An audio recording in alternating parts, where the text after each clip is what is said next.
banyak nama-nama baru. Jadi selamat datang buat Bapak Ibu yang baru pertama kali ikut Solitude. Semoga nggak hari ini aja, malam ini aja, ditunggu kehadiran di Solitude berikutnya. Malam ini Solitude kita akan dipimpin oleh Bapak Stefanus. Pak Stefanus ini saat ini melayani di UKDW sebagai dosen untuk bidang studi spiritualitas, liturgi, dan seksualitas. Menarik nih ya. Mungkin nanti Pak Stef kalau ada waktu bisa cerita sedikit mengenai bidang studinya. Kemudian beliau juga menjabat sebagai Kepala Pusat Studi Spiritualitas dan Pengembangan Spiritual. Pak Stefanus menyelesaikan studi PhD-nya di bidang studi spiritualitas juga. Jadi nggak salah ya Bapak Ibu, malam ini kita akan belajar bersama dengan Pak Stefanus mengenai spiritualitas. Ya, perkenalan saya itu aja, nanti mungkin Pak Stefanus bisa lanjutkan. Kita akan segera buka Solitude ini. Pendeta Vera sebagai pendeta pendamping dari Komisi Ibadah Alternatif yang mempunyai salah satu acaranya adalah Solitude ini akan membuka dalam doa. Silahkan Pendeta Vera. Terima kasih Joyce. Selamat malam Bapak Ibu. Suaranya agak kecil, apa di saya doang ya? Oh, suaranya kecil ya? Kecil banget. Kecil. Oh, sebentar.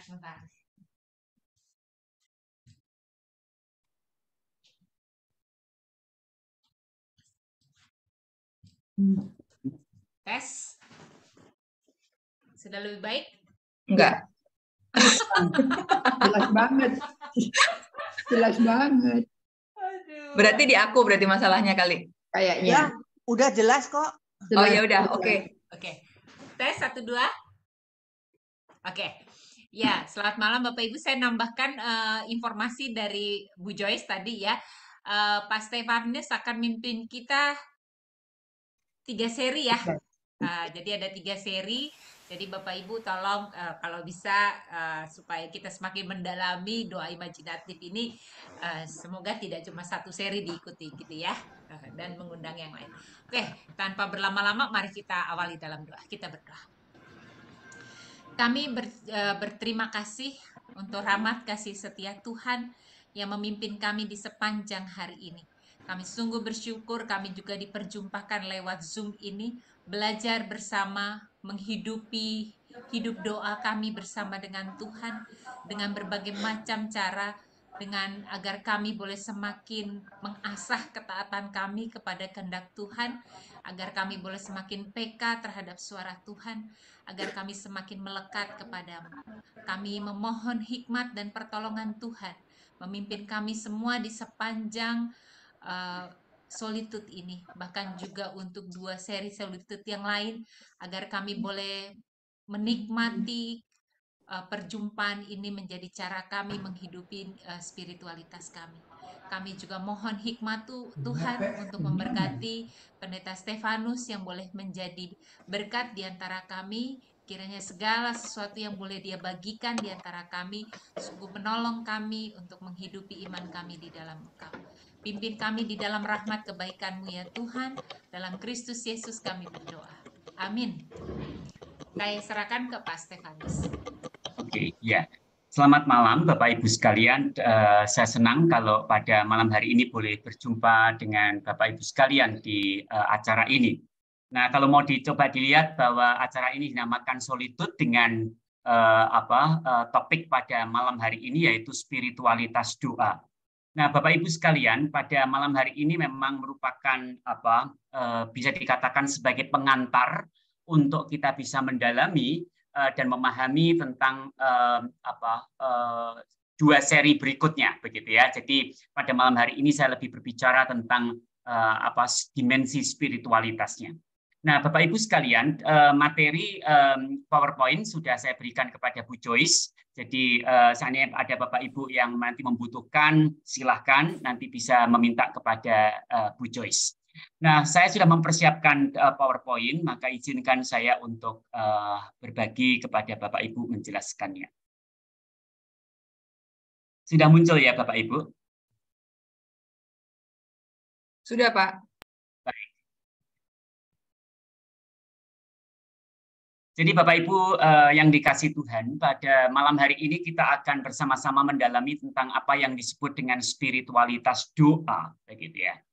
Kenapa kok ini menjadi sesuatu hal yang perlu kita pelajari?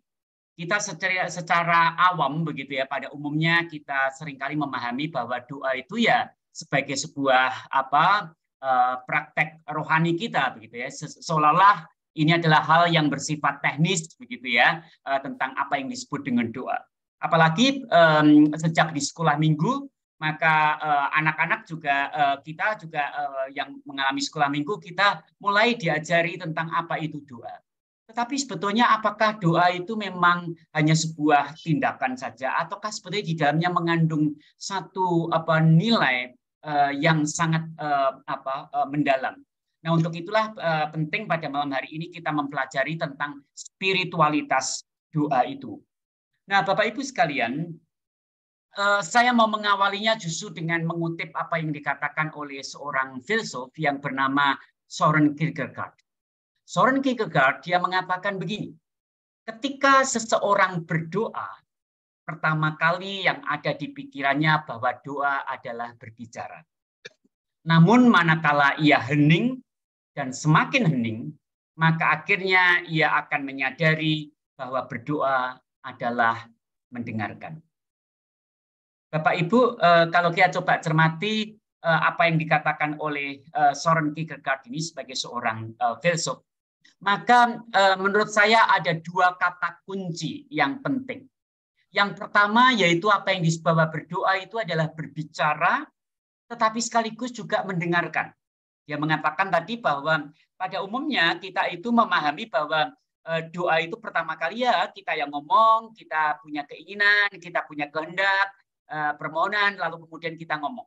Tetapi kalau dicermati apa yang dikatakan oleh Søren Kierkegaard ini, maka sebetulnya ada dua kata kunci, yaitu pertama adalah berbicara.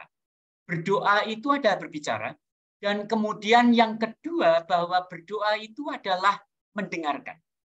Nah, dari kata kunci tersebut, Bapak Ibu sekalian, maka ini sebetulnya mengandung penegasan, ya, penegasan bahwa doa ya, dalam kehidupan spiritualitas itu merupakan ekspresi relasi timbal balik. Ya, nah, jadi kalau Kierkegaard mengatakan hakikatnya adalah justru berbicara dan mendengarkan, maka itu artinya ada relasi dari dua pihak, gitu ya. Nah, kalau dalam konteks doa adalah antara diri kita dengan Tuhan. Maka di balik relasi yang timbal balik ketika kita berbicara dan kita mendengarkan, maka Bapak Ibu sekalian itu hanya bisa terjadi ketika di dalamnya ada kepercayaan dan keterbukaan. Ketika antara satu pihak dengan pihak yang lain di sana ada trust and openness, ya. Ketika kita berani menaruh percaya, kan kita tidak mungkin berbicara kepada sembarang orang, kita berani berbicara kepada orang yang betul-betul kita percayai, ya. Tetapi juga ketika kita berani berbicara kepada orang lain, begitu ya, atau pihak lain, maka di sana sebetulnya ada keterbukaan. Keterbukaan untuk apa? Keterbukaan dari kita untuk mengungkapkan, tetapi juga keterbukaan kita untuk mendapatkan respon atau feedback daripada orang yang kita ajak bicara. Jadi Bapak Ibu sekalian, dari sini unsur trust and openness ini menjadi sangat penting, bahkan dikatakan ini menjadi prasyarat orang untuk melakukan doa.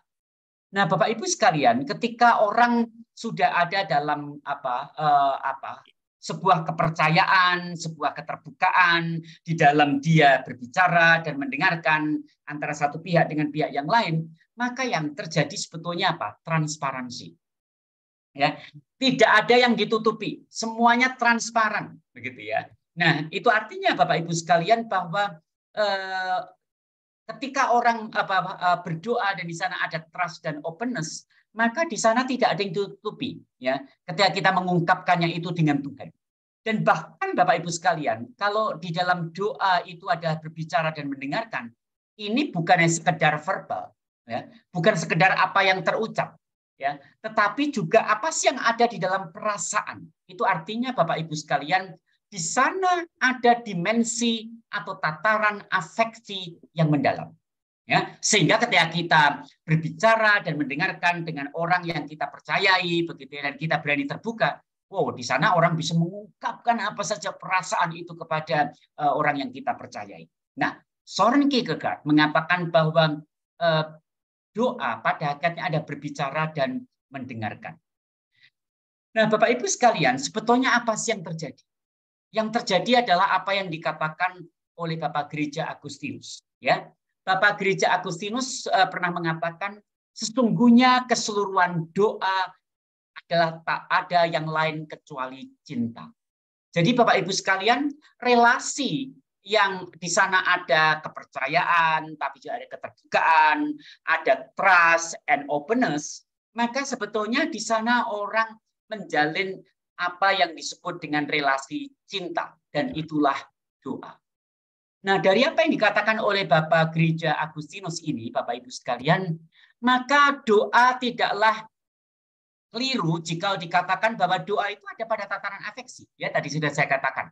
Jadi ini bukan sekedar dimensi kognisi saja yang ada di pikiran, ya, atau yang verbal saja yang diucapkan, tidak. Tapi itu mengungkapkan tentang perasaan kita seutuhnya. Nah, sehingga dari sana kita berani untuk menghampiri Tuhan sebagaimana kita ada. Apa betul? Ya, kita lihat misalnya dari Mazmur 139. Mazmur 139 ayat 23 sampai 24. Di sana pemazmur mengatakan, selidiki aku ya Allah dan kenallah hatiku. Ujilah aku dan kenallah pikiran-pikiranku.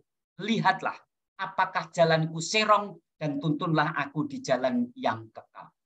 Bapak Ibu, kalau kita cermati apa yang diungkapkan oleh pemazmur dalam doanya ini kan yang tadi saya katakan, bahwa dalam doa itu di sana ada prasyarat. Ada prasyarat bahwa doa itu akan terjadi ketika ada trust and openness. Di dalamnya ada kepercayaan dan keterbukaan. Terbuka sehingga berani mengungkapkan apa adanya. Cermati Bapak Ibu.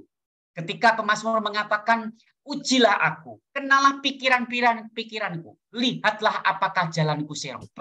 Pemazmur berani mengatakan, sudah Tuhan, selidikilah. Maka Bapak Ibu, gambar yang saya munculkan di PowerPoint ini adalah gambar hati dengan kaca pembesar, ya toh? Nah, jadi ibaratnya terbuka, pemazmur terbuka, wes Tuhan, selidikilah sampai sedalam-dalamnya. Apakah jalanku ini serong atau tidak? Nah, Bapak Ibu yang dikasihi Tuhan, ini ada sebuah contoh bagaimana doa mengandung akan kepercayaan, tapi sekaligus juga keterbukaan. Nah, di dalam relasi cinta yang semacam itu, Bapak Ibu, maka sebetulnya kita bisa belajar tentang hakikat doa. Tadi sudah sampaikan Bapak Ibu bahwa topik malam hari ini melandasi, melambari dua sesi berikutnya nantinya di dalam topik solitude yang saya sampaikan. Jadi hakikat doa itu apa sih Bapak Ibu? Hakikat doa itu sebetulnya hanya dua. Satu yaitu communication. Doa adalah komunikasi. Kita mengungkapkan, kita berbicara, begitu ya. Nah, itu hakikat doa. Di sana ada komunikasi. Tetapi yang kedua, hakikat doa itu adalah komunion. Hakikat doa itu adalah persekutuan. Sehingga Bapak Ibu, tadi orang bisa dengan menaruh percaya, orang bisa menaruh terbuka, dan orang mau berlama-lama di dalam doa. Nah, mari kita coba lihat. Bagaimana ketika kita berdoa? Bukankah seringkali dalam kita berdoa, mungkin kita berdoa dengan cepat-cepat, kalau bisa ya sudah, pokoknya sudah mengungkapkan apa yang keinginan saya, selesai.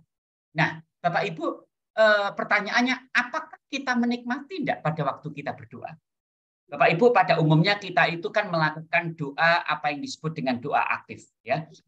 Doa dengan mengungkapkan seperti tadi, memulai webinar ini, Bu Pendeta Vera menaikkan doa. Itu ada doa aktif. Tapi pertanyaannya Bapak Ibu sekalian, bagaimana sebetulnya hakikat doa yang di dalamnya adalah komunion, yaitu persekutuan. Itu artinya menikmati cakapan itu sendiri, menikmati persekutuan itu dengan Tuhan. Nah, ini ya dua hal ya. Jadi 2C, yaitu communication dan communion. Kalau hakikat doa itu adalah dua, Bapak Ibu, maka saya ingin mengajak Bapak Ibu untuk melihat satu persatu. Bapak Ibu, ketika hakikat doa adalah communication, maka doa itu terekspresi melalui kita mengatakan, tapi sekaligus juga mendengarkan. Ya, jadi Bapak Ibu sekalian, Alkitab banyak menyaksikan bagaimana Tuhan sebagai sang pribadi, ya, yang kepadanya kita bisa menyapa. Bapak Ibu, kita harus bersyukur bahwa dalam iman Kristen kita diajak oleh Yesus untuk menyapa Tuhan itu dengan sebutan Bapa. Itu artinya Bapak Ibu sekalian bahwa kita bisa mengungkapkan kok, begitu ya. Dan kita ini berhadapan dengan Tuhan yang bukan dogma, Tuhan yang bukan sosok gambaran yang mungkin abstrak, tidak. Tetapi adalah ketika Yesus mengajarkan bahwa kita menyapa Tuhan dengan sebutan Bapa, itu artinya bahwa kita memiliki Tuhan yang tak lain adalah pribadi. Itu artinya ketika kita berdoa, kita sebagai pribadi berjumpa dengan sang pribadi yang lain. Sehingga Bapak Ibu sekalian, orang bisa berkomunikasi. Ya, maka di sana communication itu dimungkinkan. Kalau doa itu adalah perjumpaan antara pribadi kita dengan sang pribadi, yaitu Yesus. Karena Yesus juga dikisahkan dalam Alkitab sebagai pribadi. Maka sebetulnya yang terjadi adalah ini berbicara dari hati ke hati. Ya, kita bisa berbicara sebagai teman. Bahkan Yesus mengatakan bahwa sebetulnya hakikat kita adalah sebagai sahabat. Yesus tidak menghendaki relasi kita antara Tuhan dengan hamba. Tapi Yesus mengatakan bahwa Yesus adalah sahabat. Nah, itu artinya Bapak Ibu sekalian, sekali lagi komunikasi ini adalah komunikasi yang egaliter. Komunikasi yang terbuka. Komunikasi yang justru dilandasi oleh relasi yang dekat, begitu ya. Di mana melalui pujian, melalui permohonan, melalui syukur, bahkan protes kepada Tuhan. Bapak Ibu, kalau mau coba dilihat di dalam kitab Mazmur, saya tuh paling suka dengan Mazmur ya, karena Mazmur itu memiliki gambaran tentang Tuhan sebagai Tuhan yang dekat, Tuhan yang bisa diajak bicara.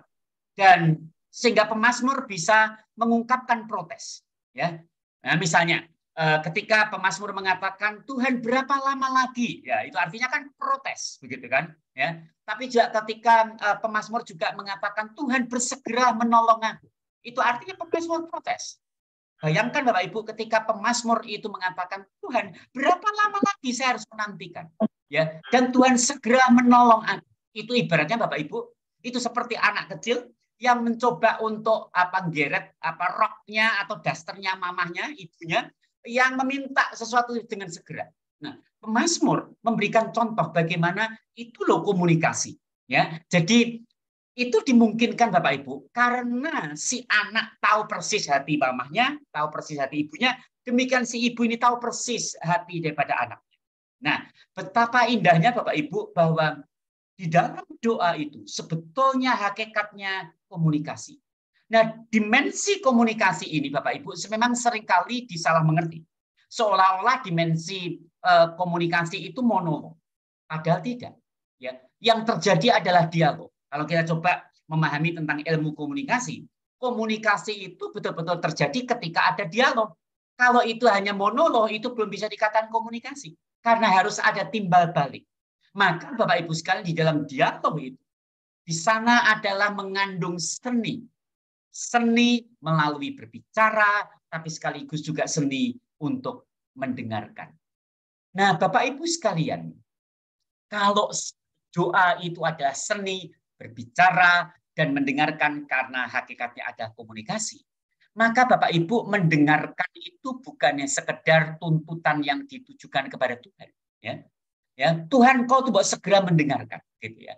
Tetapi juga bagaimana kita bisa mendengarkan, ya, juga Tuhan, begitu ya. Melalui apa? Melalui pengalaman keseharian kita. Bapak Ibu yang dikasihi Tuhan, kita seringkali menuntut Tuhan itu untuk mendengarkan kita, betul ya, begitu ya. Sehingga Tuhan, saya sudah ngomong, saya sudah berbicara, sudah minta ini itu kok nggak kamu kabulkan. Nah, kita lupa Bapak Ibu bahwa Allah pun berbicara kepada kita itu melalui alam sekitar kita. Ya, kalau kita lihat dalam Mazmur 19 ayat 1 sampai 5, nanti bisa dicek sendiri Bapak Ibu, bagaimana pemazmur merefleksikan bahwa Tuhan itu juga berbicara melalui apa? Melalui alam semesta. Bahkan Bapak Ibu, Martin Luther sebagai tokoh reformasi gereja, dia mengatakan Tuhan itu berbicara kepada kita tidak hanya melalui sabdanya dalam kitab suci, tapi juga Tuhan itu berbicara kepada kita melalui daun yang gugur dari pohonnya. Wah, ungkapan Martin Luther ini mengatakan kepada kita bahwa ingat loh, Tuhan itu juga menyapa kita. Tuhan itu juga berbicara kita. Melalui apa? Melalui kehidupan keseharian kita. Melalui apa yang terjadi dalam hari-hari kita. Nah, jikalau doa itu ternyata juga di mana Tuhan menyapa kita, bisa jadi Tuhan juga berbicara kepada kita melalui pengalaman harian, maka Bapak Ibu ini dibutuhkan apa yang disebut dengan kepekaan. Ya, kita harus peka terhadap apa sih sebetulnya yang Tuhan kehendaki. Jadi Bapak Ibu sekalian, di dalam doa yang berkomunikasi ini kan harus kita pahami bahwa Allah bisa berbicara dengan banyak hal. Maka Bapak Ibu secara spiritual itu membutuhkan apa yang disebut dengan discernment. Discernment itu adalah ketajaman merenung, ya, ketajaman merenung.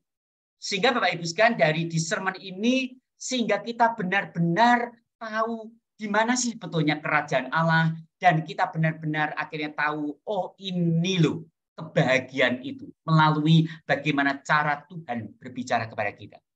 Bapak Ibu, bukankah dalam kehidupan ini Tuhan itu ya tidak tahu ya, saya sebagai pendeta itu tidak pernah tuh Tuhan berbicara langsung kepada saya membisiki, Stefanus, aku akan melakukan ini, kan tidak.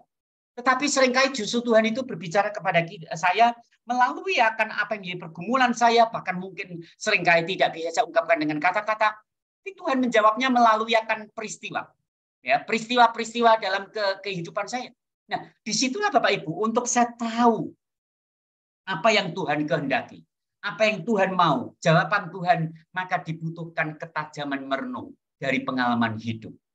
Nah, Bapak Ibu yang dikasih Tuhan, kebahagiaan dan kepuasan pada diri kita ketika kita berdoa, sebetulnya adalah ketika kita mampu mempertemukan antara apa yang disebut dengan kehendakku kecil denganku besar.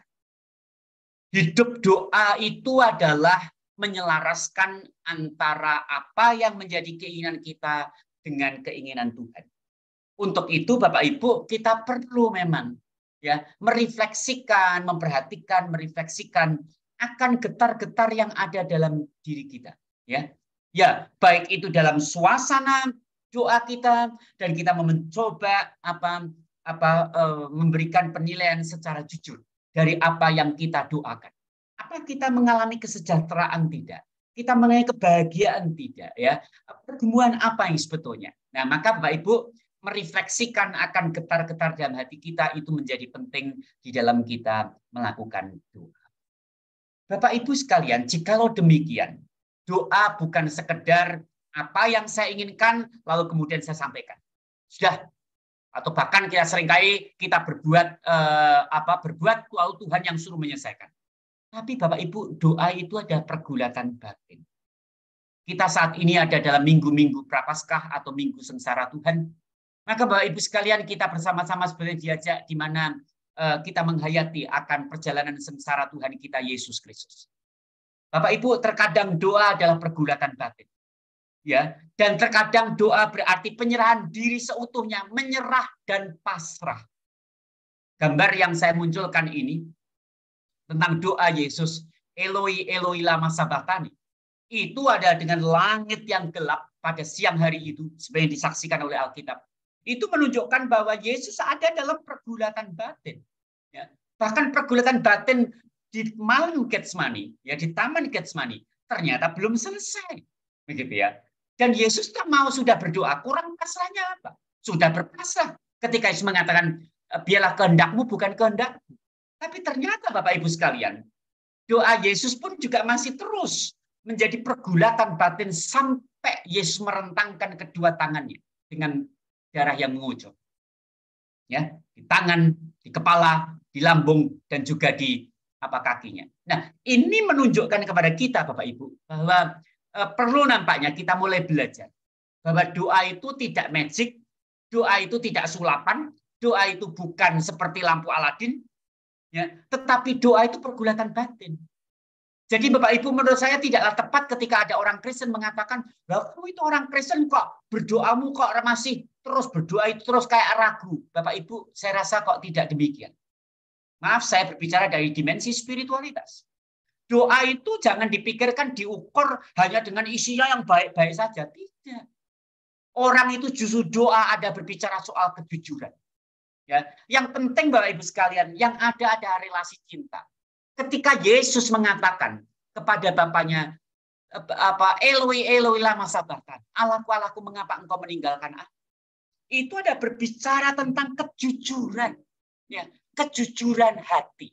Maka Bapak Ibu sekalian, berkaca dari Tuhan kita Yesus Kristus, maka doa itu semestinya sebagai sebuah komunikasi yang di sana ada kepercayaan, tapi juga ada keterbukaan. Yesus berani terbuka. Dan Yesus bergulat. Itu bukan karena kehilangan iman. Tetapi Yesus berani bergulat karena Yesus percaya Bapaknya mencintai. Cuman bagaimana dia mencoba mempertemukan antara kehendak dia dengan kehendak Bapaknya. Bapak Ibu yang dikasih Tuhan, bahwa doa itu ada pergulatan batin. Untuk mendalami ini saya mengutip sebuah puisi dari Pius Budi Wijaya OCSO. Beliau adalah seorang biarawan terapis yang ada di Pertapaan Rawaseneng.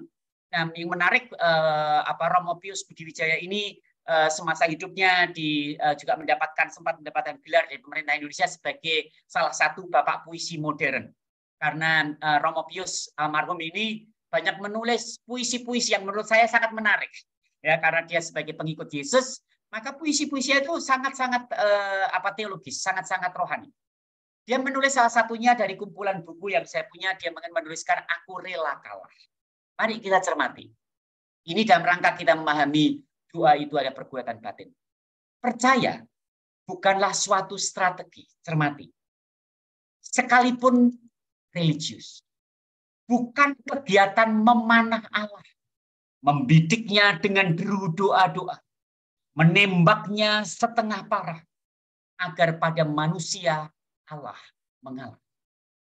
Jadi akhirnya kita yang menang. Sekalipun resmi kita pukul canang. Jadilah kehendakmu di atas bumi seperti di dalam surga. Percaya yang benar dengan tinggi kadar ialah ini. Aku rela kalah. Tertawan, yaitu oleh seri pesona Tuhan. Pesona ini bagus membebaskan berpesan. Jadilah sahabat Tuhan. Ya Tuhan, kini tembaklah aku dengan laras pistol pesonamu.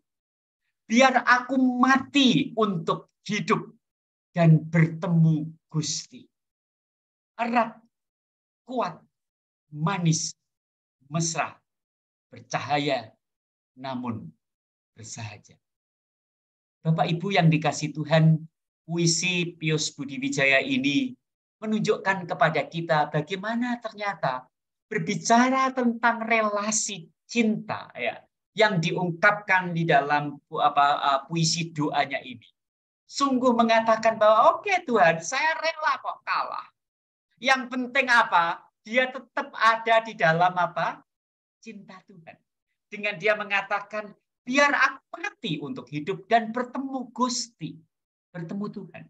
Erat, kuat, manis, mesra, bercahaya, namun bersahaja. Dari sini Bapak Ibu yang dikasih Tuhan, kita bisa belajar bahwa ternyata berbicara doa adalah bukan soal menang dan kalah. Maka Bapak Ibu ini sekaligus juga menepis ketika ada orang mengatakan bahwa ya kamu berdoa tapi kemudian Tuhan kok tidak menjawab doamu itu karena kamu kurang iman. Bapak Ibu, saya rasa pemahaman semacam itu sungguh perlu untuk dikoreksi. Ya. Kita tidak jarang Bapak Ibu beranggapan bahwa doa itu bargaining position. antara Tuhan di satu pihak dan aku sebagai anak Tuhan di pihak lain. Dan saya sebagai anak Tuhan, anak raja, saya harus menang. Itu yang seringkali kan yang terjadi. Nah, Bapak Ibu, kita seringkali menganggap bahwa kita ini sebagai anak-anak Tuhan memiliki hak istimewa yang harus dimenangkan, yang menjadikan Tuhan sebagai pihak yang harus mengalah oleh karena kasih. Itu menurut saya pemahaman dogmatis yang menurut saya perlu dikoreksi. Namun pertanyaannya memang apakah emang begitu? Bukankah seringkali Tuhan itu terasa ya dalam hidup kita ini menjadi absen dari realitas kehidupan dan manusia merasa dibiarkan berbuat sendiri.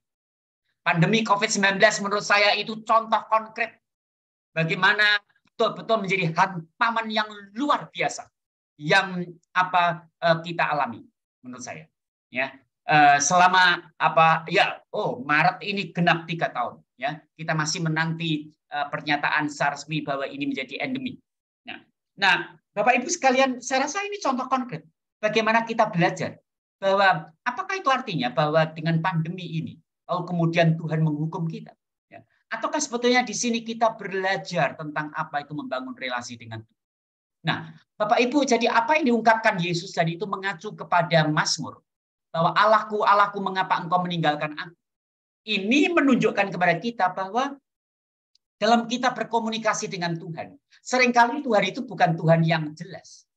Tetapi Tuhan itu adalah Tuhan yang bersembunyi. Yang di dalam bahasa teologis, Bapak Ibu, yaitu Deus absconditus. Ingat Bapak Ibu sekalian, Allah itu tidak selalu berperan sebagai Immanuel, yaitu Allah yang beserta kita. Tetapi Allah itu juga terkadang berperan sebagai Deus absconditus, yaitu Allah yang bersembunyi. Allah yang seakan tidak hadir, sebagaimana yang dirasakan Yesus di atas kayu salib ketika mengatakan Allahku, Allahku, mengapa engkau meninggalkan aku.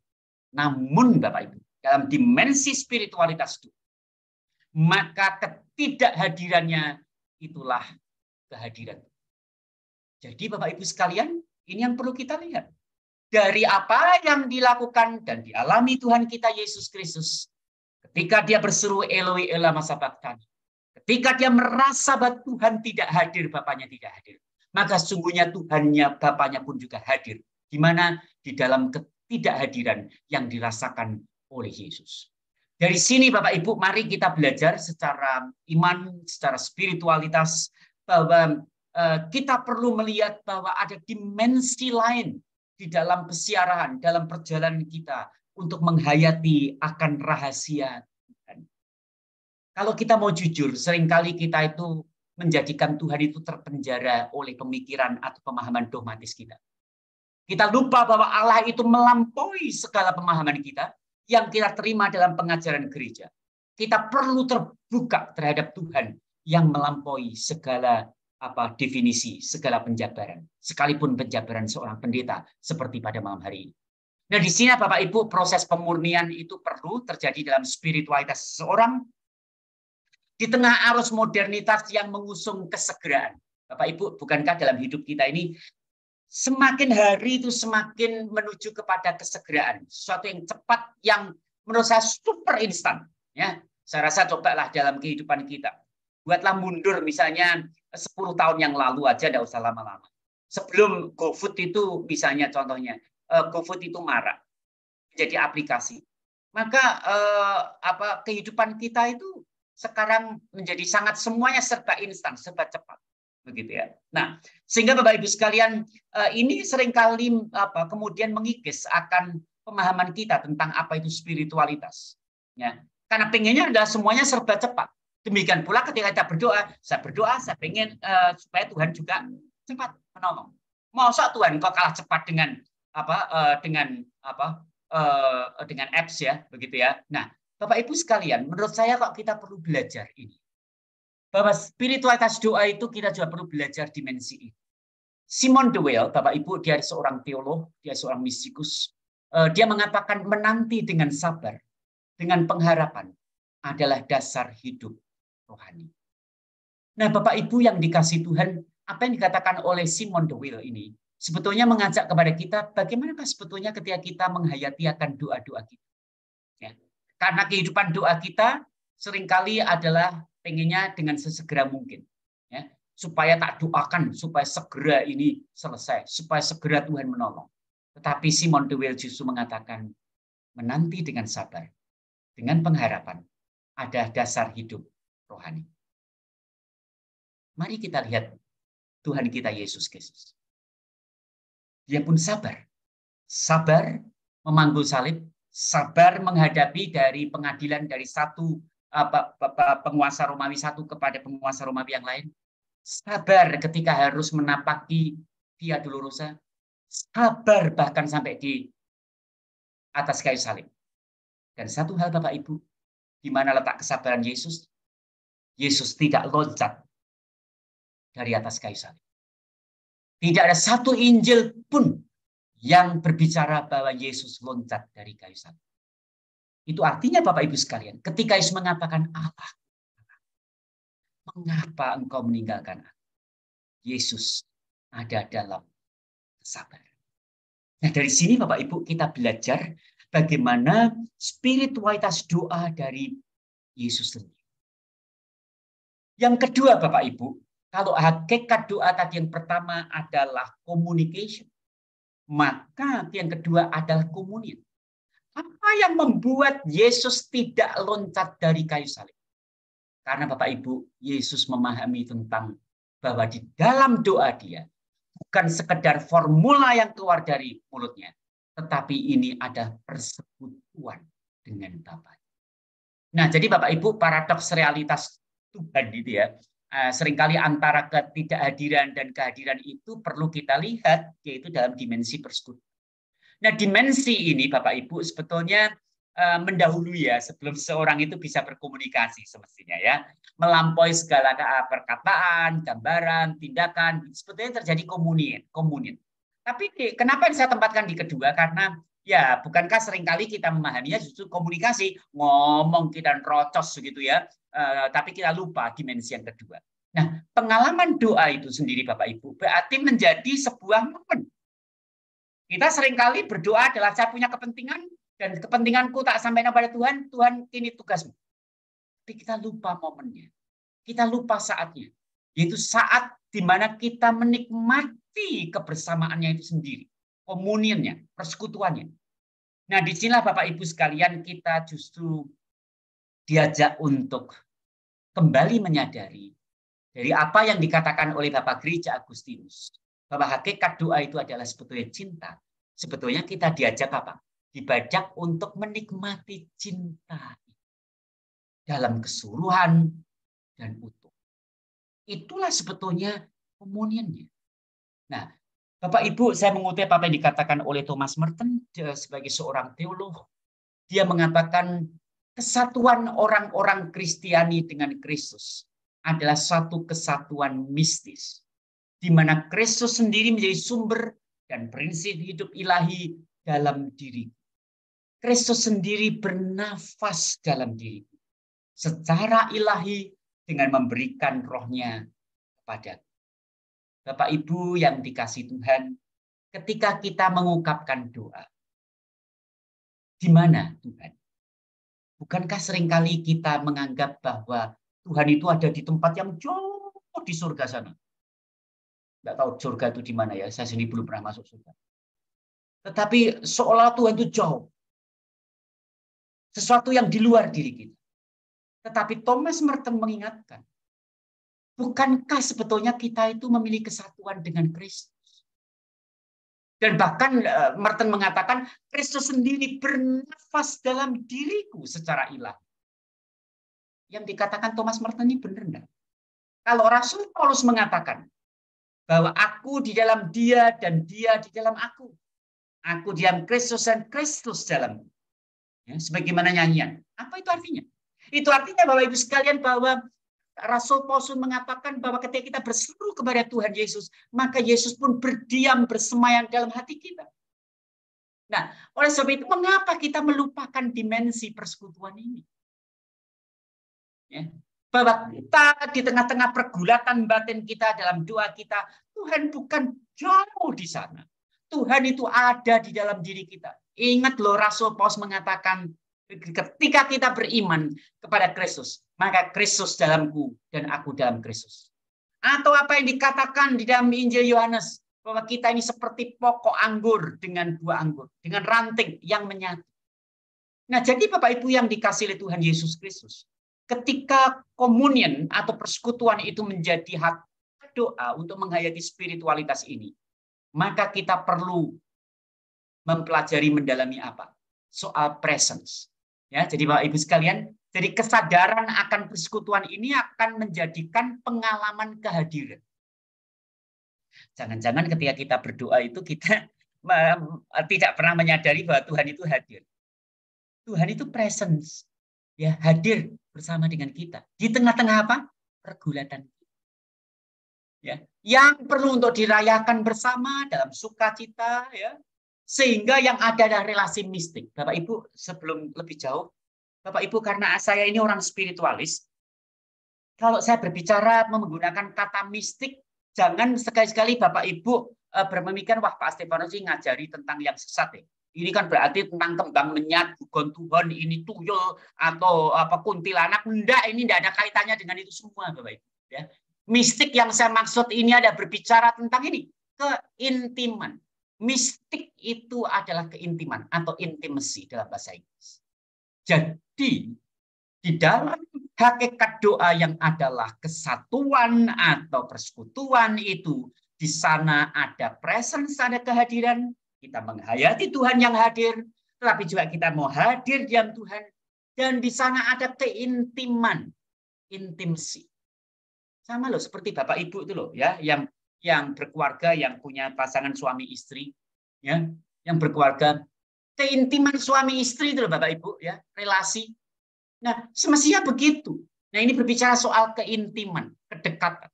Sekalipun Bapak Ibu di sini saya katakan bahwa di dalam doa yang ada komunion itu terkadang ada the darkness of the soul. Bapak Ibu, kadang-kadang kita harus melalui akan pengalaman gelap. Karena pergumulan hidup kita, ya, kita masing-masing punya pergumulan loh Bapak Ibu, ya. Tidak ada orang yang tidak punya pergumulan. Saya sebagai pendeta, sebagai pekerjaan saya, karya saya adalah dosen bersama dengan mahasiswa. Oh, saya juga punya pergumulan. Ya.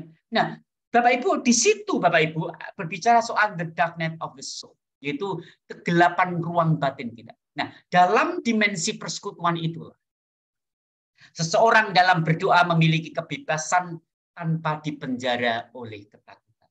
Jadi Bapak Ibu sekalian, sebetulnya kalau kita ingin membangun doa, maka kita harus membangun bahwa saya berjumpa dengan Tuhan yang bukan Tuhan yang sangat, bukan Tuhan yang kejam, tapi saya berbicara, saya sedang bersekutu dengan Tuhan yang penuh kasih. Ya, sehingga Bapak Ibu dalam keheningan kita, karena topik kita adalah payung besarnya solitude, berarti keheningan begitu, ya. Yang mengandung di sana Bapak Ibu keberanian, sekali lagi berani terbuka, ya, jujur, ya, sama seperti kalau kita tuh berbicara dengan seorang lain, ya, yang kita percayai, dan kita mencari ruangan yang aman untuk berbicara, kita bisa pergi ke kafe yang pojok dan kita bisa ngomong dengan terbuka. Saya mengutip apa yang dikatakan oleh Brother Rogers dari TC.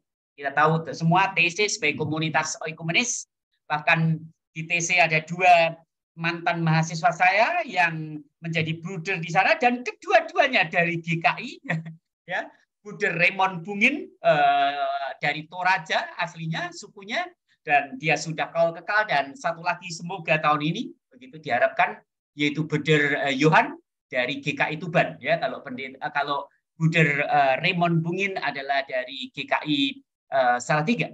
Nah, Bapak Ibu sekalian, Bruder Rogers sebagai pendiri daripada komunitas oikumenis di TC di Prancis mengatakan doa yang tulus akan menyembuhkan luka batin yang tersentuh. Dan rahasia penderitaan manusia, Roh Allah yang hidup bertiup ke arah apa yang miskin, papa, dan rapuh. Dalam luka-luka kita, Dia memancarkan air. Melalui Dia, lembah air mata menjadi tempat bagi sumber air hidup. Bapak Ibu yang dikasihi Tuhan, dari sini kita belajar. Doa sekali lagi, bukan soal teknis, doa bukan hanya soal metode, sekalipun metode doa itu ada lebih dari 50 metode doa. Tetapi doa hakikatnya justru adalah di sana mengandung kekuatan yang menyegarkan. Sebagaimana tema di dalam topik kita ya tentang air begitu ya, yang menyegarkan begitu ya, di dalam kekeringan batin kita, di dalam luka-luka kita. Siapa sih dalam kehidupan ini orang yang tidak terluka? Setiap kita terluka kok. Bahkan kita seringkali terluka dengan orang-orang yang dekat, orang yang kita cintai.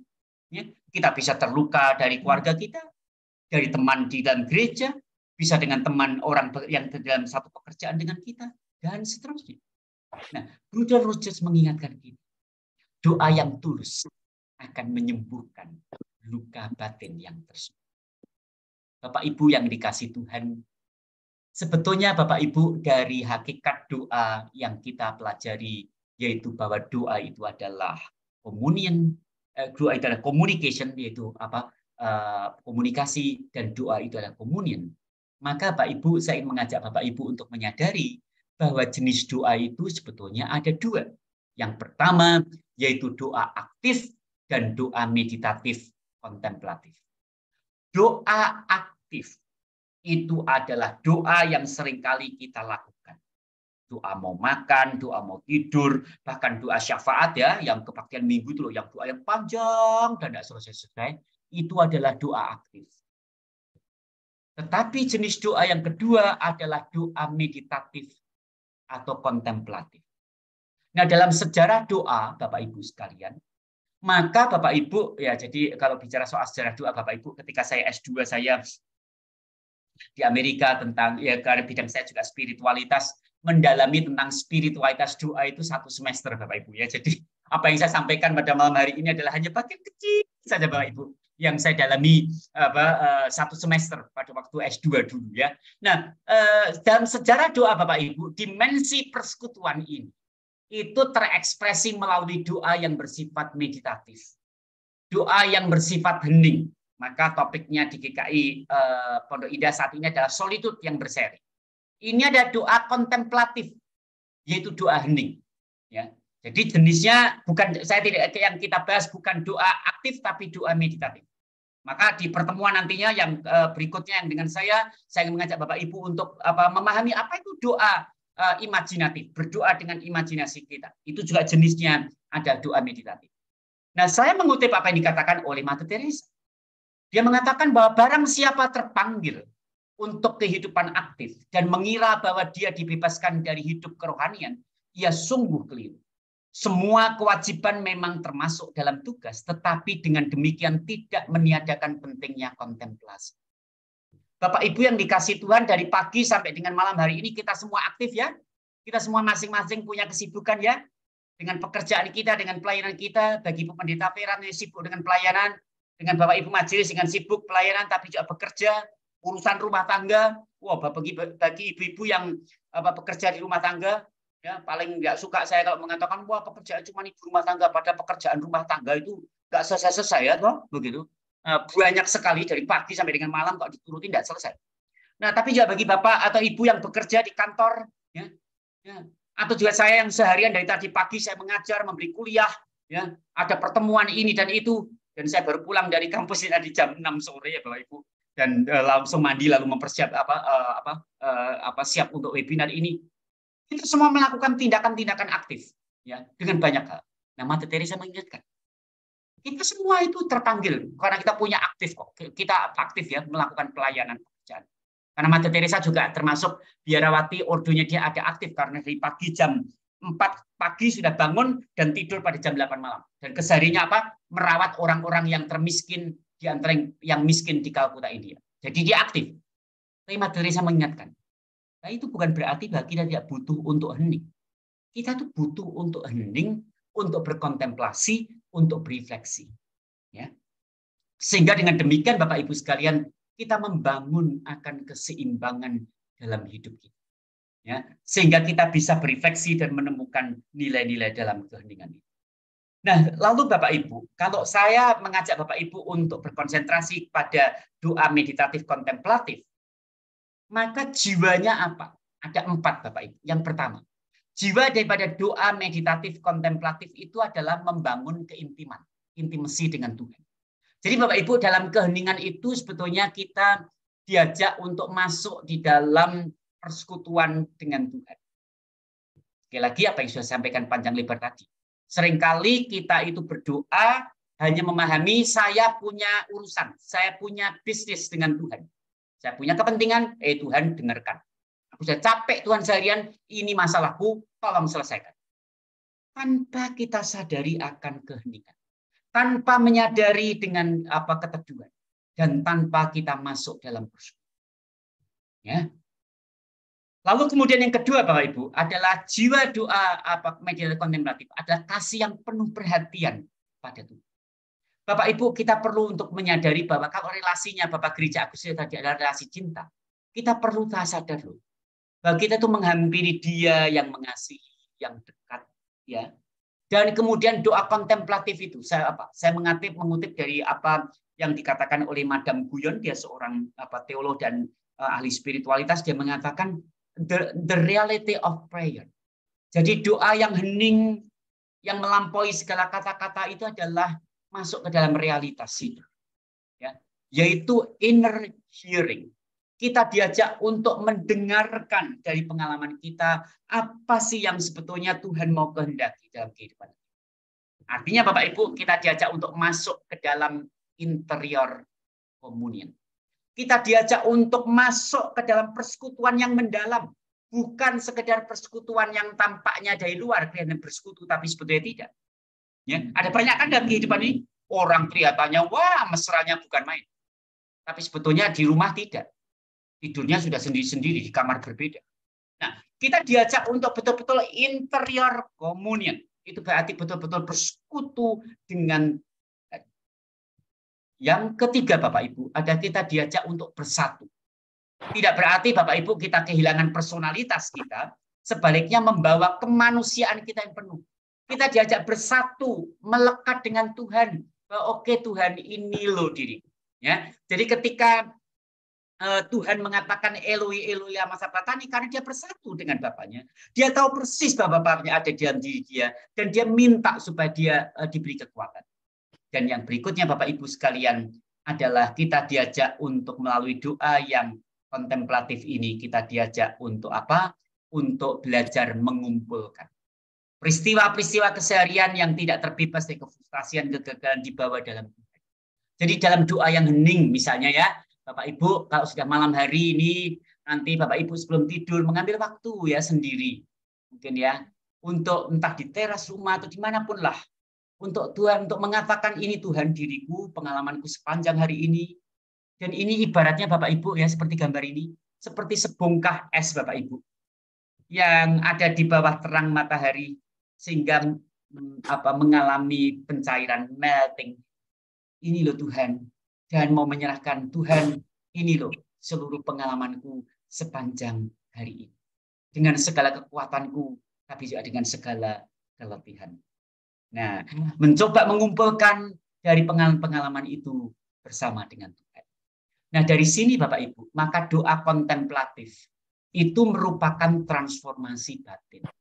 Kita tidak sekedar untuk protes, wah Tuhan hari ini kok isinya kok begini saja toh. Ya, tidak enak semuanya, tetapi kita mau mencoba mendengar. Ya. Dan kita perlu mencoba untuk melihat secara dengan penuh sensitivitas kita, oke Tuhan, nampaknya Engkau mungkin berkata-kata seperti mungkin Engkau menghendaki begini. Bisa jadi pada waktu kita doa kontemplatif belum menemukan jawabnya. It's okay, no problem. Bapak Ibu, kita tuh ketika berdoa itu kan seringkali orientasinya hasil. Tuhan saya pengen A, segera Tuhan menolong. Kalau tidak berarti gagal. Dan tidak ada artinya doa kita. Kita lupa dimensi persekutuan.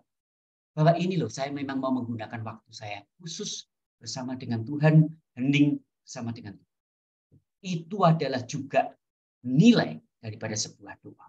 Ya. Dan itu hanya dimungkinkan melalui doa meditatif kontemplatif. Bapak Ibu yang dikasih Tuhan dalam orang melakukan doa yang sangat dipengaruhi oleh hubungan yang sadar dengan Tuhan, dan hubungan sadar tersebut dipengaruhi pula oleh God's image, yaitu gambaran Tuhan yang ada, Tuhan yang terbuka, Tuhan yang penuh dengan kasih. Apapun keberadaan kita, apapun kerapuhan. Bapak Ibu, saya mengutip apa yang dikatakan oleh Katekismus Baltimore. Ini katekismus yang muncul di awal abad ke-18 ya, 18. Dia mengatakan, dalam katekismus ini dikatakan doa adalah pengangkatan pikiran dan hati kepada Allah. Doa bukan sekedar kita ngomong nggak henti-hentinya, rocos seorang Jawa bilang kepada Tuhan. Tapi doa adalah kita mau mengangkat pikiran kita dan mengangkat hati kita kepada Tuhan. Ya. Nah, Bapak Ibu yang dikasihi Tuhan, dari apa yang dikatakan ini, saya kemudian juga mengajak Bapak Ibu bahwa doa kontemplatif itu bertumbuh dan berkembang melalui hubungan pribadi dengan Tuhan. Jadi doa itu bukan strategi. Nah, jadi Bapak Ibu, orang seringkali salah ya memahami, wah mau tak doakan aja supaya dia ya oke lah punya tujuan, tapi jangan lupa loh, doa itu bukan strategi, doa itu bukan mantra. Ya. Kontemplasi adalah beristirahat, hening, pikiran, hati kita berpasrah sepenuhnya kepada Tuhan. Maaf Bapak Ibu, saya memakai istilah dalam bahasa Jawa, bahwa dalam hidup ini, hidup beriman itu orang perlu sumeleh, ya, pasrah, sumeleh itu, ya, berserah sepenuhnya. Seperti kalau kita capek keseharian, lalu kemudian di rumah kita di matahari yang terik, kita mau merebahkan tubuh kita mungkin di lantai rumah kita yang dingin, dan mengatakan bisa menarik nafas dan melepaskan nafas. Nah, itu hanya bisa kita temukan kita berani hening kan sesaat. Nah, maka Bapak Ibu, saya mengutip apa yang dikatakan Joan Chittister, ya seorang teolog, seorang ahli spiritualitas, dia mengatakan silence is life's greatest teacher. Kadang-kadang Bapak Ibu, hening itu justru ada guru yang terbesar di dalam kehidupan kita. Bukan dengan kata-kata, tapi kadang-kadang justru dengan hening itu ada banyak sekali Tuhan bisa berbicara kepada kita. Maka Bapak Ibu, spiritualitas doa lalu apa? Ya, spiritualitas doa adalah cinta itu. Karena apa? Karena di sana ada relasi. Tetapi Bapak Ibu, spiritualitas doa ini yang adalah cinta, maka tidak hanya menyangkut soal relasi kita dengan Tuhan, tapi juga ini relasi kita dengan sesama kita. Saya mengutip apa yang dikatakan Yohanes pasal 4 ayat 20. Di sana itu dikatakan, jika seorang berkata, aku mengasihi Allah, dan ia membenci saudaranya, maka ia ada pendusta. Karena barang siapa tidak mengasihi saudaranya yang dilihatnya, tidak mungkin mengasihi Allah yang tidak dilihat. Untuk itu Bapak Ibu, doa bukanlah antisosial, melainkan melahirkan sikap berbela rasa atau compassion. Berbela rasa lebih dari sekedar perhatian pada kondisi memprihatinkan, melainkan berbela rasa lahir dari perjumpaan dengan Tuhan yang ada juga Tuhan dari sesama. Jadi Bapak Ibu, di dalam doa itu terwujud melalui apa? Melalui tindakan konkret. Bapak Ibu, saya sebetulnya senang mencermati apa yang seringkali muncul dan yang akhir-akhir saya coba amati melalui YouTube, melalui Facebook ya, ketika kasus yang terakhir dari Sambo itu ya, khususnya ada ketika pembelaan yang dilakukan oleh Roni Talapesi terhadap Richard. Menurut saya yang dilakukan terhadap Richard Eliezer, menurut saya satu hal yang menarik ketika diwawancarai. Dia sebagai seorang advokat Kristen, dia mengatakan ketika ditanyai, kenapa Anda mau mengambil sikap sebagai pro bono, dan dia mau mengatakan bahwa ya saya mau melakukan ini tanpa sepeser pun untuk dibayar. Lalu kemudian dikejar, mengapa? Karena saya terpanggil. Waduh Bapak Ibu, saya senang ketika dia mengatakan itu ada contoh kesaksian iman Kristen, dan yang menarik dia menutup di dalam wawancara itu, dia mengatakan saya mau menunjukkan bahwa Tuhan Yesus itu, ini kalimat dia, Tuhan Yesus boten sari. Wow. Bapak Ibu, inilah contoh. Bagaimana doa tidak hanya membangun di dalam relasi kita dengan Allah, tapi doa itu juga bisa terwujud melalui tindakan kita mengasihi. Kita mau mendengar realitas sosial ya, secara sesungguh-sungguh. Sehingga dalam doa-doa kita pun juga membangun akan kehidupan itu sendiri. Ingat Bapak Ibu, doa bukan untuk membangun menara gading kita, space kita dengan Tuhan saja, tapi juga membangun relasi kita dengan sesama. Saya mengutip apa yang dikatakan Mother Teresa. If we pray, we will believe. If we believe, we will love. If we love, we will serve. Jika kita berdoa, kita akan percaya. Dan jika kita percaya, kita akan mencinta. Dan ketika kita mencinta, kita akan melayani. Jadi Bapak Ibu sekalian, doa tidak hanya berhenti pada doa.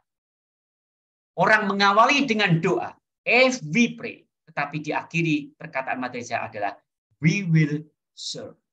Kita akan melayani.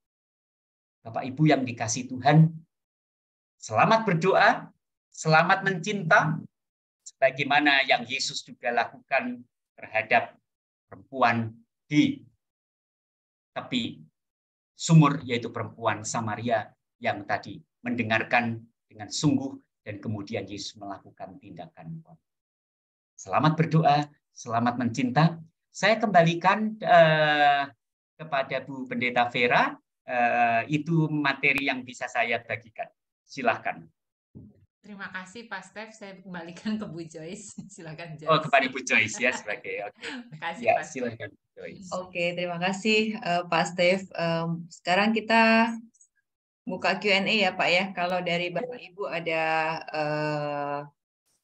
pertanyaan, boleh disampaikan. Silahkan. Saya lihat Pak Gunawan kayaknya udah open mic. Ya, Joyce. Tanya Om. Mohon diberi kesempatan sedikit. Oh, silakan Om. Ya, Pak Pendeta Steve, saya mau tanya soal communication yang isinya openness ya, Pendeta Stephen. Ya. Kadang-kadang kita berdoa itu, ya Tuhan Engkau yang Maha Tahu, selidikilah dalam hatiku tanpa mengucapkan, tanpa mengutarakan apa yang sebenarnya ada di dalam hati kita. Apakah itu salah atau benar, Pendeta Steve? Iya. Oke. Bu Joyce, apakah ini akan langsung dijawab, Bu, ataukah akan langsung dijawab, Bu? Langsung aja, Pak. Ya. Oh, langsung. Baik, terima kasih Pak Gunawan. Justru itu yang menurut saya menarik pertanyaan Bapak. Itulah yang seringkali kita ya Pak lakukan ya Pak Gunawan dan Bapak Ibu sekalian. Dengan mengatakan, wah ini Tuhan diriku Engkau tahu segalanya, begitu ya. Tetapi sebetulnya ada hal-hal yang mau diungkap, ditutupi. Ketika orang memang mengungkapkan itu sebetulnya tidak sekedar perkataan, tapi betul-betul mau mengatakan ini loh Tuhan apa adanya. Ya, jadi Pak Gunawan sebetulnya kembali kepada diri kita. Sehingga seringkali yang perlu disadari adalah secara perkataan seringkali kita mengatakan, oh ya saya ini terbuka. Tapi sebetulnya pada hakikatnya ada banyak hal yang ingin kita tutupi. Kalau memang kita betul-betul mau terbuka, ini Tuhan apa adanya, saya mau terbuka. Maka Bapak Ibu sekalian, itulah justru sebetulnya yang saya maksudkan diperlukannya communion di dalam communication. Begitu Pak Gunawan, apakah ini cukup menjawab Pak Gunawan? Ya cukup, Pendeta Steve. Jadi kita tidak bisa asal ngomong begitu ya, Pendeta. Tuhan sudah tahu semua, saya nggak usah ulang-ulang lah gitu ya. Iya Pak, gitu ya. Ya, terima kasih. Ya, sama-sama, Pak. Oke, ada lagi Bapak Ibu? Saya kalau boleh. Silakan.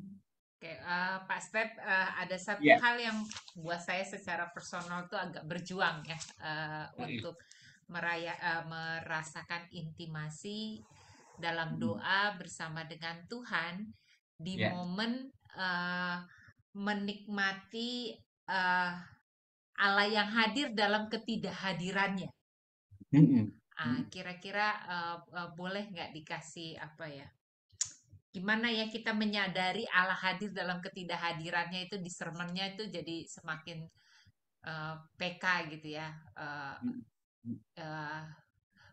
Di tengah situasi seperti Yesus yang bertanya Eloi, tapi Allah hadir, tapi Eloi gitu loh. Ya, gimana tuh ketegangan dua hal itu tetap kita rasakan dalam pergulatan doa itu. Terima kasih Ya. Pak.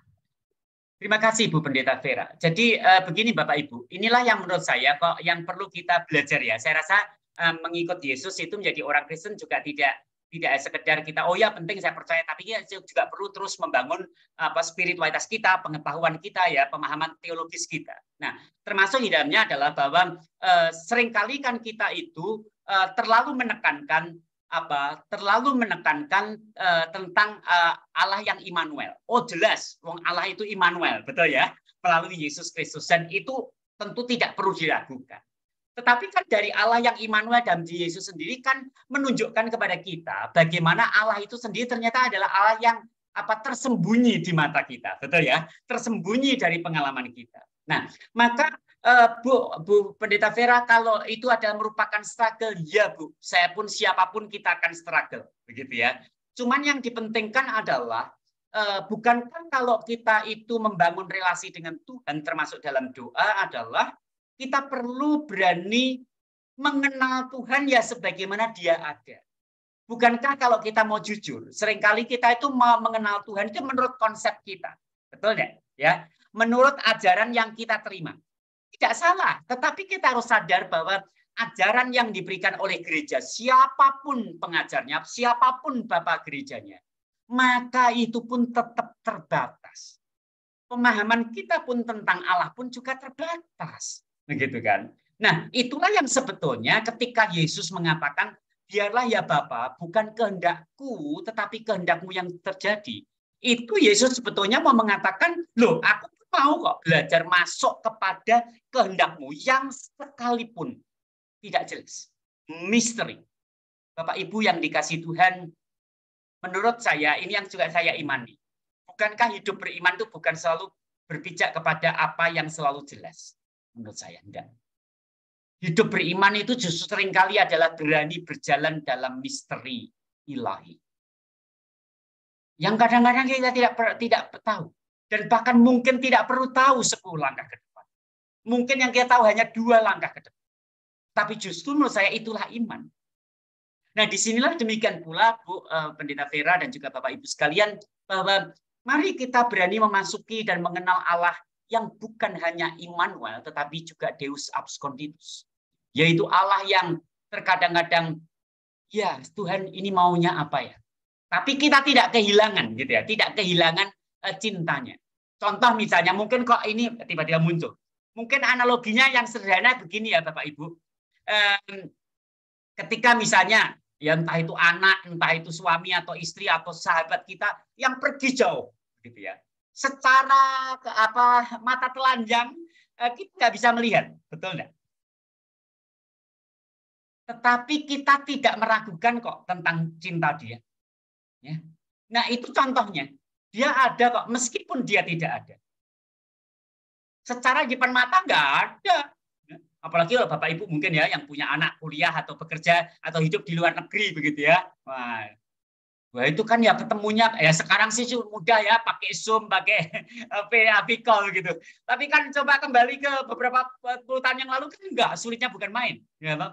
Nah tapi kan kita punya keyakinan karena di sana ada trust tadi loh Bapak Ibu ya. Ada trust. Iya, begitu. Apakah ini cukup menjawab Bu Pendeta Vera? Iya Pak, terima kasih ya. Saya Pak Steve. Mari Bu, kami hari ini ya. Ya, tadi saya sebetulnya memang pertama kali itu terkesan Bapak mengatakan bahwa ketidakhadirannya itulah kehadirannya, gitu ya Pak ya. Itu membuat saya bingung gitu. Seperti apa? Terus barusan Bu Vera mempertanyakan hal yang sama gitu. Jadi saya mulai lebih jelas lagi bahwa kita itu berjalan dengan iman yang tanpa kita tidak tahu ke depannya seperti apa, begitu ya Pak ya. Ya. Itu aja Pak, hanya penegasan. Karena dari tadi juga mau bingung tentang ini.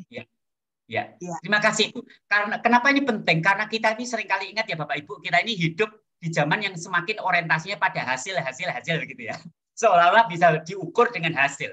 Padahal menurut saya hidup beriman itu ya tidak selalu begitu ya. Relasi cinta itu kan tidak selalu, coba dalam keluarga kita. Apakah relasi cinta selalu dibuktikan hanya dengan tersedianya kebutuhan kita? Kan tidak juga. Ya kan? Ya, ada manusia itu punya keterbatasan dan sebagainya. Terima kasih Bu Ami hari ini atas penegasannya. Saya kembalikan pada Bu Joyce. Kalau mungkin masih ada hal, boleh pertanyaan, boleh respon, feedback pun juga dengan senang hati Bapak Ibu silakan tentunya. Kita bersama-sama belajar kok ya untuk kali ini. Ada lagi kah Bapak Ibu? Saya nanya dulu ya Pak. Boleh Silakan. Pak? Ada 3 Pak. Wow, ada 3 Bu. Oke. Silakan Bu Joyce.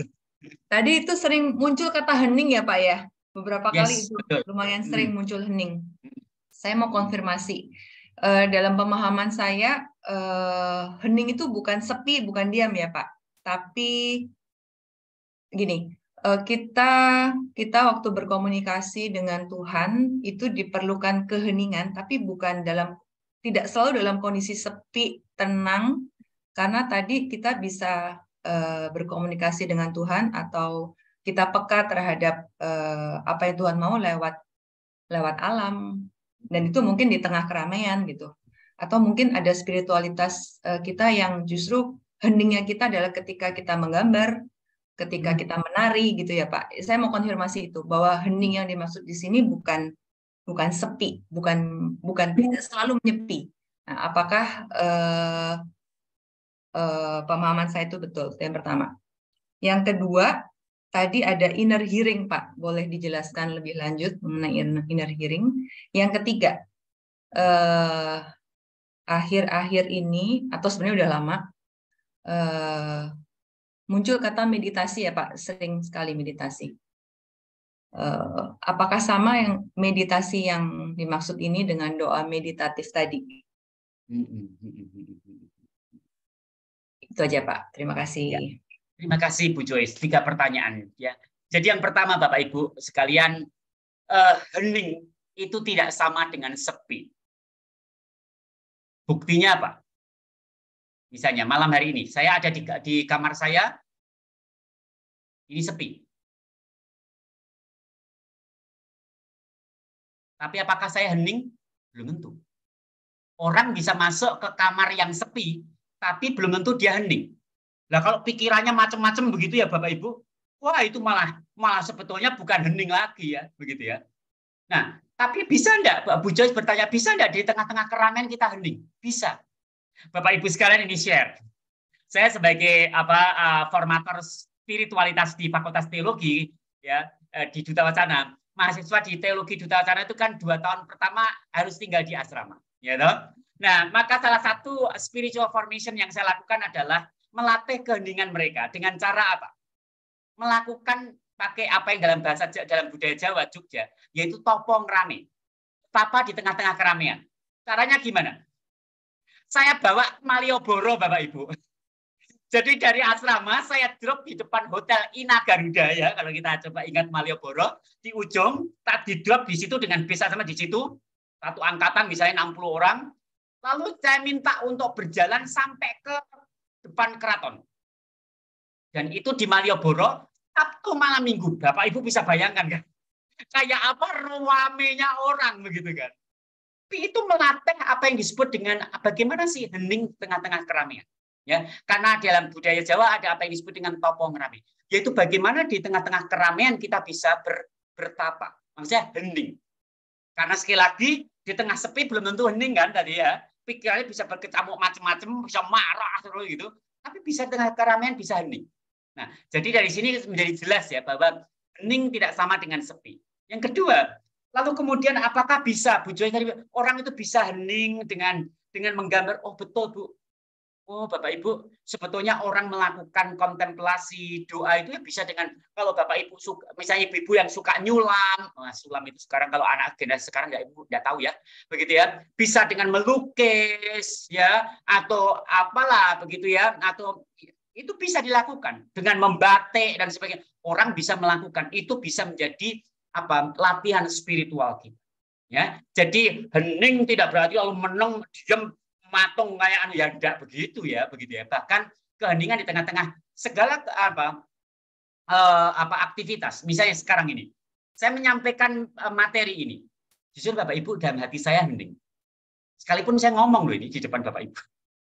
Saya melakukan aktivitas, tapi dalam hati saya mengalami keheningan.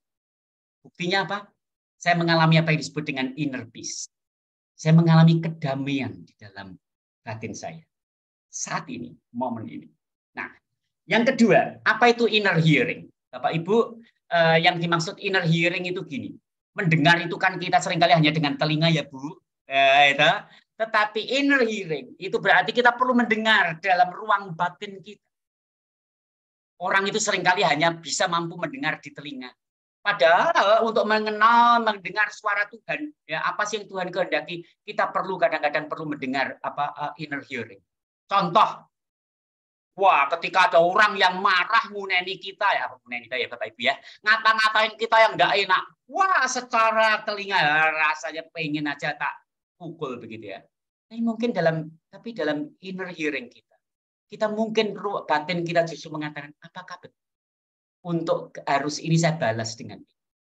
Ataukah sebetulnya di sini saya perlu belajar tentang apa yang dikatakan Yesus. Begitu misalnya, mengasihi musuh misalnya. Nah, itu contoh ya Bu Joyce. Kita perlu memiliki inner hearing. Misalnya, ketika kita minta, kok Tuhan kondisiku kok kayak gini tuh. Lagi nggak enak. Ya, secara telinga orang mungkin mengatakan perlu deh kamu pergi ke sana ke sini begitu ya, pergi ke orang pintar deh atau ke Gunung Kawi lah atau apalah begitu ya orang. Nah, tapi kemudian enggak. Batin saya enggak. Bolehlah saat ini susah. Wong Yesus juga mengalami itu kok. Saya lebih belajar mau untuk taat menghadapi ini. Sejauh saya masih bisa kuat, maka aku akan tetap setia. Nah, seperti itu ya Bu Joyce yang saya mau inner hearing. Kita perlu mendengar apa yang dalam ruang batin kita. Dan yang ketiga, bagaimana dengan meditasi? Satu, Bapak Ibu, meditasi ini adalah istilah yang universal, ya. Ada dalam semua agama. Nah, masing-masing punya akan ciri khasnya sendiri. Banyak kita sebagai orang Kristen, khususnya kalangan Protestan, salah memahami meditasi. Dipahami, nggak boleh orang Kristen kok meditasi, bahaya itu nanti setan-setan tuyul masuk ke gendruwo. Nah, itu keliru justru menurut saya. Saya yang bilang, saya ini mempelajari meditasi kok Bapak Ibu. Ya, bukan itu. Meditasi bukan berarti mengosongkan nanti malah setan-setan masuk. Ya keliru Bapak Ibu. Kita ini sebagai pengikut Yesus, kita meditasi, kita mengosongkan pikiran hati kita. Supaya siapa? Yesus bertahta dalam diri kita. Sehingga dalam keheningan itu, kita betul-betul bisa mendengarkan suara Tuhan. Ya, jadi meditasi bukan berarti lalu kemudian pikirannya kosong dan malah gelambiar, bukan itu. Apakah ini cukup menjawab Ibu Joyce? Sangat menjawab Pak. Terima kasih Pak. Sama-sama Ibu. Mantap. Ada lain lagi kah Bapak Ibu? Sambil menunggu pertanyaan berikutnya, tadi saya sudah mengattach materi malam ini di chat box Bapak Ibu. Silahkan Bapak Ibu mendownload. Nanti kalau nggak bisa download, nanti juga akan diberikan lewat WhatsApp grup ya. WhatsApp grup Solitude. Cuman kayaknya banyak juga nih Bapak Ibu yang belum tergabung dalam WhatsApp Solitude. Mungkin bisa hubungin nomor saya 081, saya tulis deh. 0815 1108 6346. Nah, nanti Bapak Ibu bisa masuk di WAG-nya. Nanti saya akan bagikan lagi sekali lagi materinya. Pak Gunawan riset tadi kayaknya ya. Silakan Pak Gunawan. Ya, terima kasih Kak Joyce.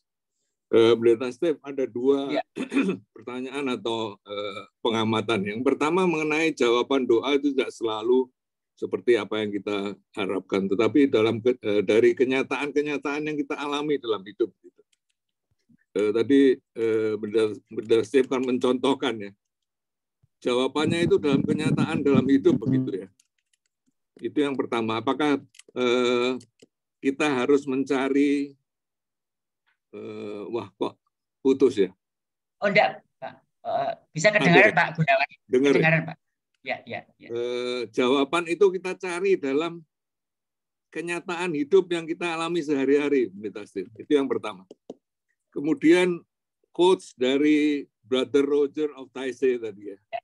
Itu sangat menyentuh hati saya itu. Mengenai luka-luka batin, doa kita terbuka sehingga luka-luka batin kita bisa disembuhkan oleh Tuhan begitu ya. Saya terima kasih atas quotes itu. Nanti saya cari bukunya beliau itu. Quotes dari Brother Roger of Taizé. Ya, terima kasih. Ya, Pak Gunawan, syukur ya kepada Kristus kalau quotes tadi berbicara kepada Bapak begitu ya untuk hal itu. Dan memang benar apa yang dikatakan Brother Rogers. Nah, cuman pertanyaan yang pertama tadi Bapak adalah tentang bagaimana jawaban doa. Nah, sekali lagi Bapak Ibu, kalau Bapak Ibu mencoba mencermati apa yang saya sampaikan, sebetulnya kalau berbicara soal tadi kan saya sampaikan bahwa spiritualitas doa adalah cinta itu sendiri. Cinta itu berarti apa? Relasi. Dan relasi itu berarti apa? Bergaul. Ya, bergaul secara intim. Itu artinya bahwa bergaul secara intim, secara dekat dengan Tuhan, itu berarti adalah kita belajar untuk mengerti apa yang Dia mau, kan? Memahami, kan? Kan itu yang sebetulnya kita lakukan. Kalau kita misalnya juga memiliki akan sahabat kita, ketika kita juga berbagi dengan sahabat kita, bukankah itu juga kita juga perlu untuk memang bergaul, memahami akan apa yang sebetulnya yang dia maksud. Nah, demikian pula jawaban doa. Jawaban doa sekali lagi kan Tuhan tidak langsung kita minta Tuhan langsung ngomong begitu kan tidak, ya kan? Tapi justru jawaban doa kita itu seringkali juga ya melalui realitas kehidupan kita. Termasuk jawaban Tuhan adalah ketika Tuhan mengatakan tidak. Jadi sebetulnya tidak ada doa yang tidak dijawab. Semua doa itu dijawab Tuhan. Cuman jawabnya itu ya atau tidak. Hanya itu saja sebetulnya. Nah, ini yang menurut saya perlu kita bersama-sama belajar bagaimana sih menjadi murid Yesus itu sendiri. Begitu Pak Gunawan jawaban saya ya. Terima kasih, saya kembalikan kepada. Ya, terima kasih. Terima kasih. Oke, satu pertanyaan lagi dari Bapak Ibu. Kalau ada silahkan. Pak Martin ya? Ya. Oke, ya Pak Martin. Ya, Pak Pendeta, saya mau tahu, Pak Pendeta tadi belum menyinggung mengenai spiritualitas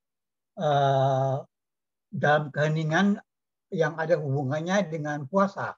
Karena kalau kita baca dalam kisah para rasul, banyak para penginjil-penginjil, terutama rasul-rasul, Paulus, Barnabas, dan lain-lainnya, kalau sebelum mereka melakukan aktivitas, mereka berdoa dan juga berpuasa, sehingga mereka dipenuhi dengan Roh Kudus, sehingga mereka bisa melakukan segala kegiatan-kegiatan, terutama dengan penginjilan yang mereka lakukan.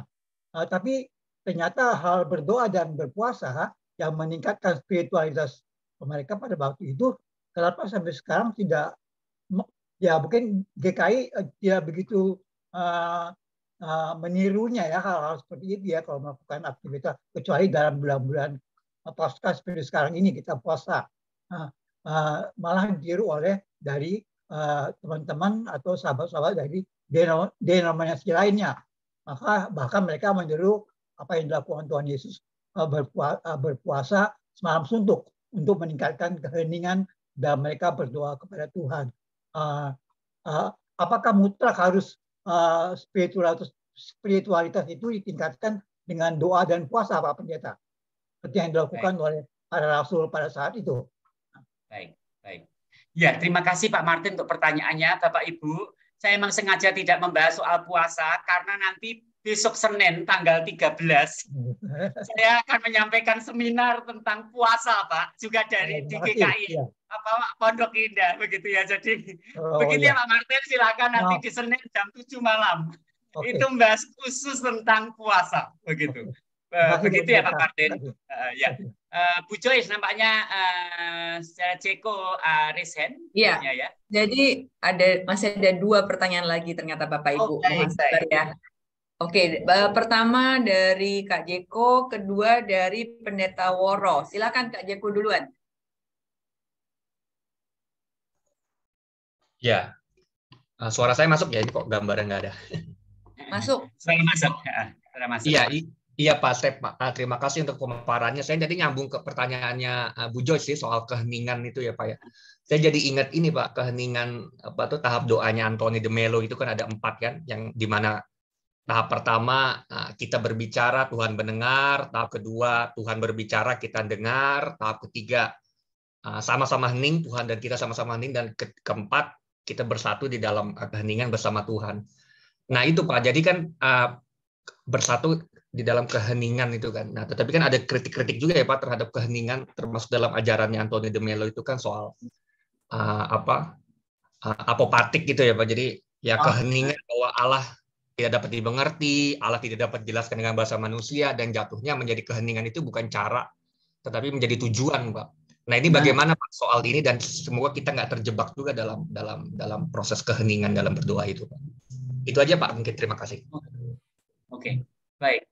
Wow, terima kasih untuk pertanyaannya. Ya, memang jadi Bapak Ibu sekalian kalau bicara soal keheningan ini kan sebetulnya ya, kalau mau bicara soal keheningan itu bisa satu topik tersendiri Bapak Ibu untuk dibahas ya, begitu ya. Jadi bagaimanakah keheningan? Secara Ceko justru menurut saya menarik ketika Anda mengatakan betul. Jadi keheningan ini bukan tujuan loh ya Bapak Ibu ya. Jadi keheningan itu bukan tujuan.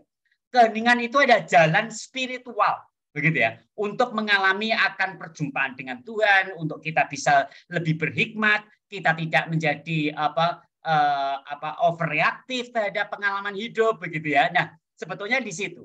Nah, lalu kemudian soal keheningan ini sendiri berarti bukan tujuan, ini ada cara, atau misalnya mengatakan ini jalan spiritual, begitu ya, jalan spiritual, begitu.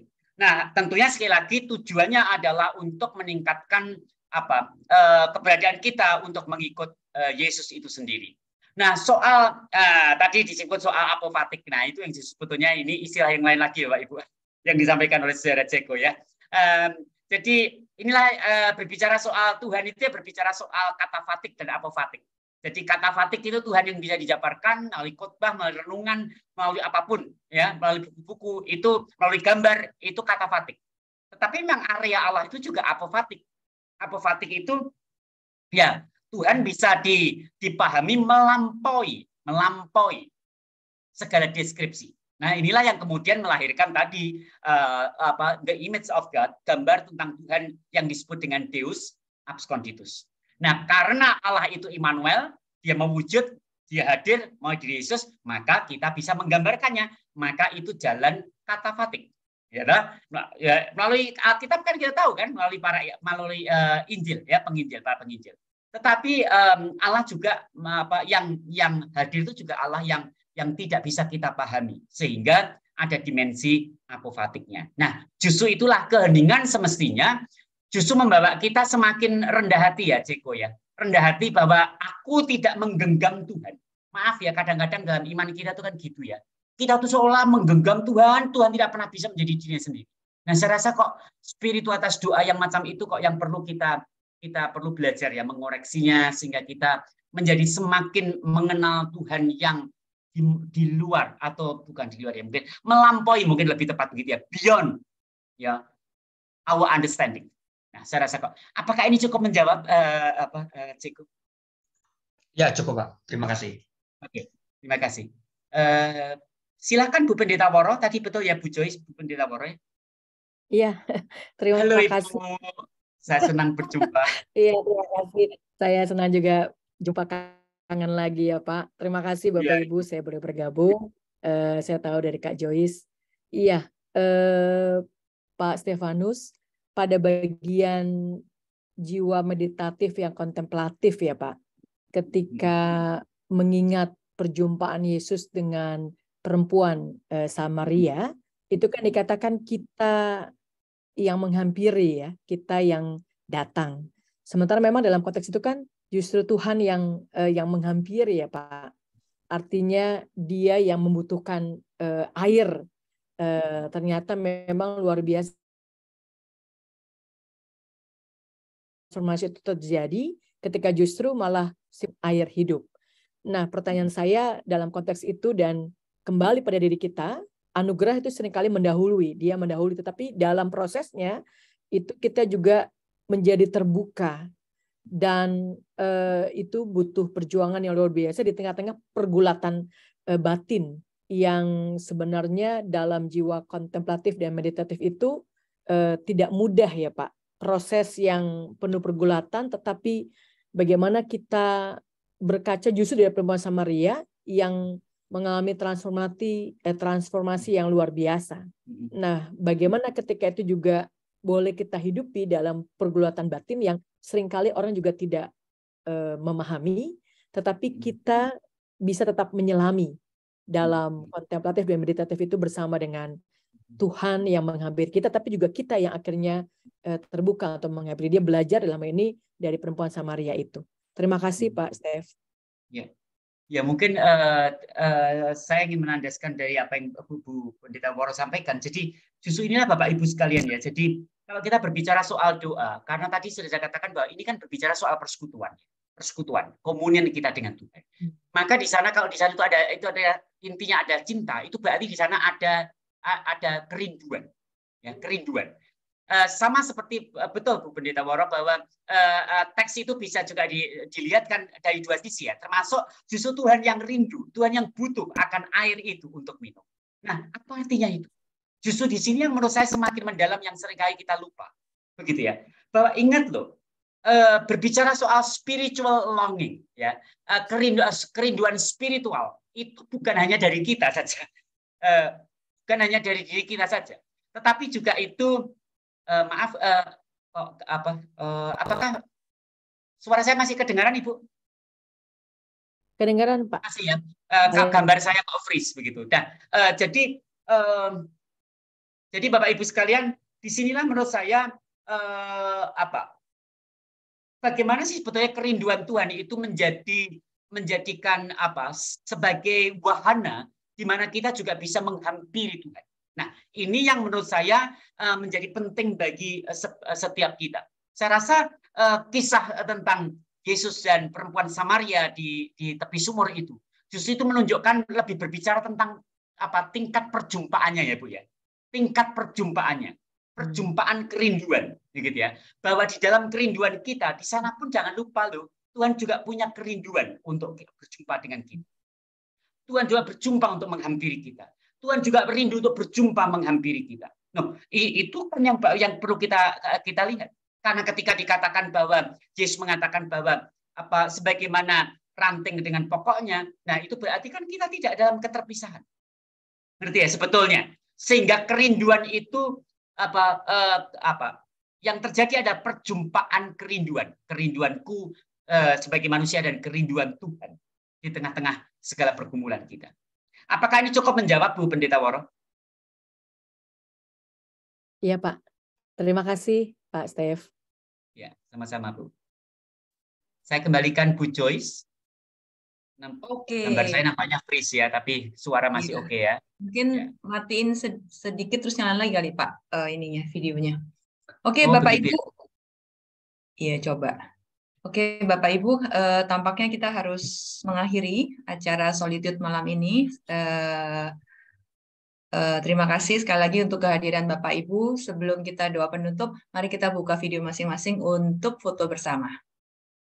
Ya, nampaknya tidak mau dibuka Bu ini. Wah, ya, nggak apa-apa Pak. Oke. Ya, apa. Ya.